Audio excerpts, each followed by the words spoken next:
Hello everybody, welcome back to my channel Shabista Nafees पर। आज का मेरा टॉपिक है भारत परिषद अधिनियम 1861 ईस्वी में। देखिए, भारत परिषद अधिनियम 1858 ईस्वी का भी मैंने बता दिया है। मेरी सारी वीडियो आपको मेरी प्लेलिस्ट में मिल जाएगी। उम्मीद करती हूँ आपको मेरी वीडियो अच्छी लगती होगी। जो लोग मेरी वीडियो को देख रहे हैं प्लीज़ वो मेरी वीडियो को लाइक भी करें, और जो लोग मेरी चैनल को सब्सक्राइब कर चुके हैं मैं उनकी शुक्रगुजार हूँ। और जो लोग नहीं किए हैं प्लीज़ वो मेरे चैनल को सब्सक्राइब करें और ये कमेंट करके ज़रूर बताएं कि आपको ये वीडियो कैसी लगी।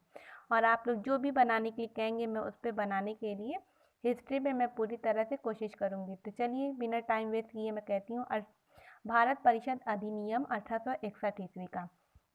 देखिए, भारत परिषद अधिनियम 1861 को ब्रिटिश संसद द्वारा 1 अगस्त 1861 ईस्वी में पारित किया गया था। किसके द्वारा? ब्रिटिश संसद के द्वारा। कब? 1 अगस्त 1861 ईस्वी में। तो 1857 की क्रांति के बाद ब्रिटिश सरकार ने महसूस किया कि भारत में शासन करने के लिए भारतीय सहयोग आवश्यक है। देखिए, उन्होंने ये उससे पहले तो पूरी तरह से भारत में हस्तक्षेप करते थे, हर चीज़ पे, रीति रिवाज पर, यहाँ तक कि अपना जितना भी उनका रहन सहन था सब भारतीयों का ना होकर ब्रिटिश का होने लगा था।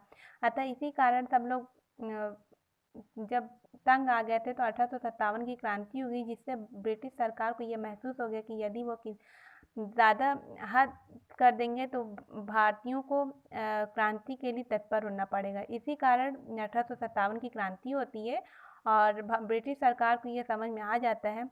तो इसीलिए उन्होंने ये 1861 का एक्ट पारित किया है कि भारतीयों का सहयोग आवश्यक होगा। तो इसी सोचकर उन्होंने भारत परिषद अधिनियम 1861 का पारित किया था। तो इसके निम्नलिखित प्रावधान थे। देखिए, आगे चलते हैं। इस अधिनियम के द्वारा शक्तियों का विकेंद्रीकरण किया गया। देखिए, 1858 तक में जो शक्ति है वो सिर्फ केंद्रीकरण था, यानी सिर्फ केंद्रीकरण था, ना कि विकेंद्रीकरण था। तो जो 1858 तक जो विकेंद्रीकरण ना होकर केंद्रीकरण था, वो देखिए कैसे था कि केवल ब्रिटिश सरकार के ही लोग अपना पूरा प्रभुत्व था, उन जो भी शासन था तो पूरी पूरी तरह उन्हीं पे कंट्रोल था। और यहाँ पर विकेंद्रीकरण कर दिया, यानी जो जो शासक था उसने अपने शासन का कई तरह से बंटवारा कर दिया।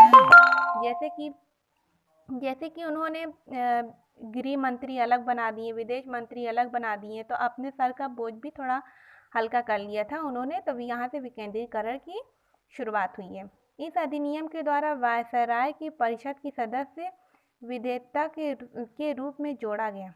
भारत, देखिए, वायसराय की परिषद के सदस्य विधेयता के रूप में जोड़ा गया। और आगे चलते हैं। इस अधिनियम के द्वारा वायसराय के परिषद का विस्तार किया गया। कानून निर्माण के लिए सदस्यों को जोड़ा गया, जिनकी संख्या न्यूनतम 6 से और अधिकतम 12 तक थी। देखिए, यही चीज़ इस अधिनियम के द्वारा जो वायसराय में परिषद का विस्तार किया गया था, तो इसमें देखिए जो न्यूनतम 6 थी और अधिकतम 12, यानी 6 से 12 थी। वही 1800 जब 92 का भारत अधिनियम देखेंगे तो उसमें 10 से 16 हो जाती है। और उसके बाद जब 1906 का देखेंगे तो वो 16 से 60 हो जाती है, तो बढ़ती जाती है।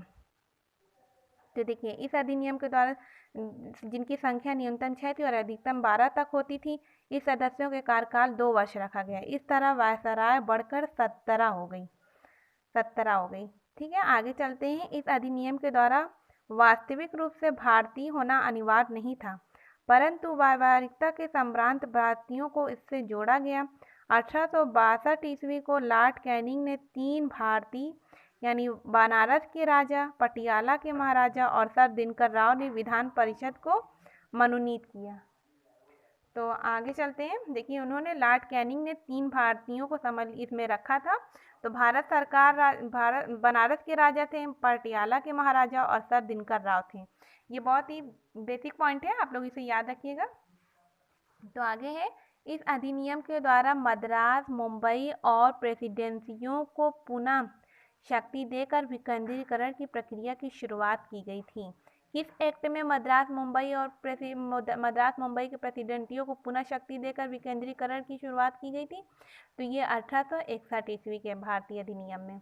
तो इस एक्ट के अधिनियम में रेगुलेटिंग एक्ट 1773 द्वारा शुरू हुई केंद्रीकरण की प्रवृत्तियों को उलट दिया। अभी जो मैंने बताया था 1773 ईस्वी 58 ईस्वी तक 1858 ईस्वी तक जो केंद्रीकरण था, अब विकेंद्रीकरण होने लगा।